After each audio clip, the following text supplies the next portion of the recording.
Сәлем Банана Медиа. 91 тобының солистері ЮНИСЕФ қорының елшілері атанды. Біріккен ұлттар ұйымының елдегі балалар қоры 91 тобының әншілерінің ЮНИСЕФтің елшілері етіп тағайындаған. Жоба қатысушылары 16 мамыр күні әлем бойынша балаларды қорғаумен және олардың құқықтарын қорғаумен айналысатын белгілі адамдар қатарына қосылады. 91 тобы ұлттық музыкалық чарттарда бастапқы орындарды көрінетін орындаушылардың бірі. Бұдан бөлек, олар тек Қазақстанда ғана емес, одан тыс жерде де әйгілі музыкалық ұжым.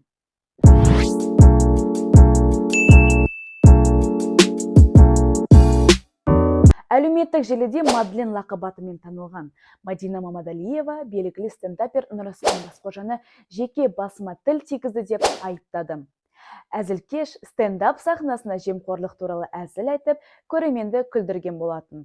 Сөз арасында блогердің атын да айтты. Оның айтуы бойынша, ақшаны ұрлауды жалғастыра бересің, сосын Дубайға қыдырып, Мадлен сияқты блогерлермен ұйықтап демаласың, деп әзілдепті стендапер.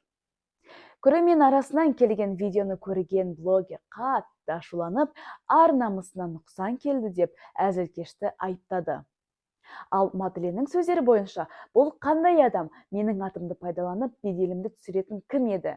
Мен оны бұлай қалдыра алмаймын, ар намысыма нұқсан келтірген үшін арыз жазамын. Мұндай әзіліңе ешкім күлмейді. Сенімен сотта кездесеміз деп ашуланды блогер. Осы аптада Бишімбаев сот тергеуі аяқталды. Бишімбаевтың телефоны зерттелді. Сол күні ол салтанаттың шашынан сүйреп, тепкілеумен қатар намысына тиетін небір сөз айтқан. Сонысының кейбір тұсын өз телефонына түсірген болатын. Видео сотқа қатысушы тараптарға ғана көрсетілді. Өкінішке қарай, аудионы тыңдау мүмкін емес. Ал қарап отырғандардың кейбірінің реакциясына қарап, шошып кеткен көрініс екені түсінікті болған. Елімізде лауазымды тұлғалар су тасқынымен күреске бөлінген бюджет қаржысын жымқырған.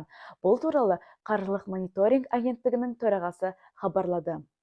Дмитрий Малаховтың айтуынша, құзырлы орган Алматы қаласы, Ақтөбе, Қызылорда және Ұлытау облыстарында ақша жымқыру белгілері бойынша 4 қылмыстық іс қозғаған, 5 адам күдікті деп танылып отыр.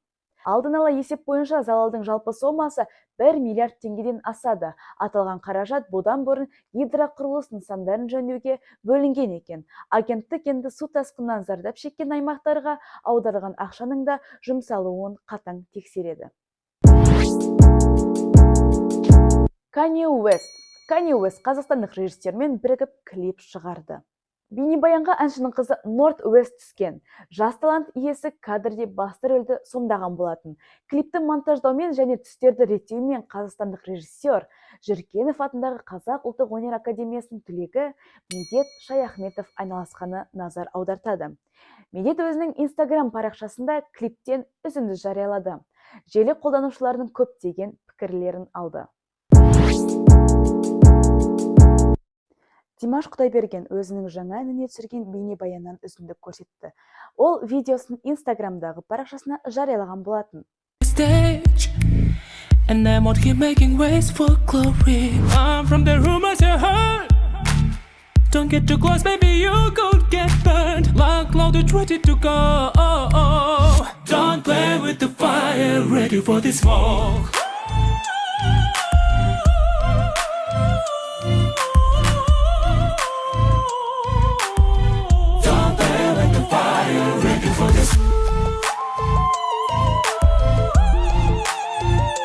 Құрметті достар, жаңа смог әніме бейнебаянның шығуына орай біз жақсы көңіл-күй үшін бейнебаянның бір бөлігін көрсетуді ұйғардық.